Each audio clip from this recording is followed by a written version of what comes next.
सिंधु दरिया जे कप ते शाम जो जॾहिं सिजु लही रहियो हुयो ऐं उहा शाम सुरमाई रंग थी वई हुई ऐं सिंध जी सूंहं बि अचे उते गॾु थी हुई ऐं उन शाम जा हसीन मंज़र ॾिसी मीर नवाज़ मलाह असांखे फ़ोन कई त अचो त गॾिजी अॼु सिंधु दरिया में ॿेड़ीअ ते चढ़ी घुमूं।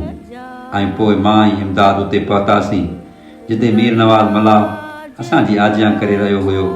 पोइ उते साईं रोशन ब्रह्माणी पहुतो ऐं साईं मुजाहिद जतोई बि हुयो ऐं पोइ असां गॾिजी ॿेड़ीअ में चढ़ियासीं जंहिं ॿेड़ीअ खे गुल मलाह हलाए रहियो हुयो ऐं असां पोइ सिंधु दरिया जो सैर कयो ऐं पोइ सिंधु दरिया जो सैर कंदे ऐं उते आयल सूंहं खे ॾिसी ऐं सिंधु दरिया खे ॾिसी मूंखे ही शेर यादि आयो।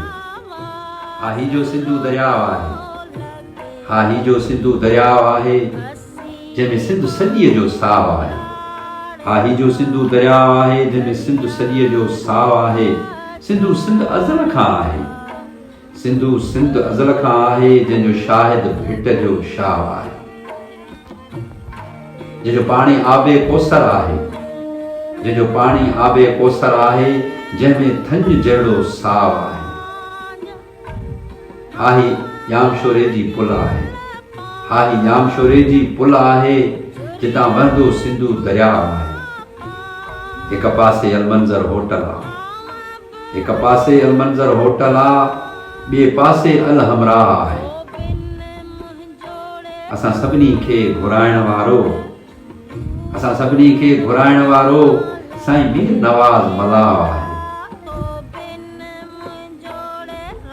साईं रोशन ऐं इमदाद मुजाहिद, साईं रोशन ऐं इमदाद मुजाहिद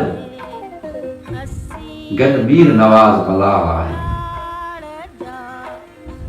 हिन ॿेड़ीअ खे हलाइण वारो, असांखे सैर कराइण वारो, हिन ॿेड़ीअ खे हलाइण वारो, असांखे सैर कराइण वारो असांजो दोस्त गुल मलाह आहे।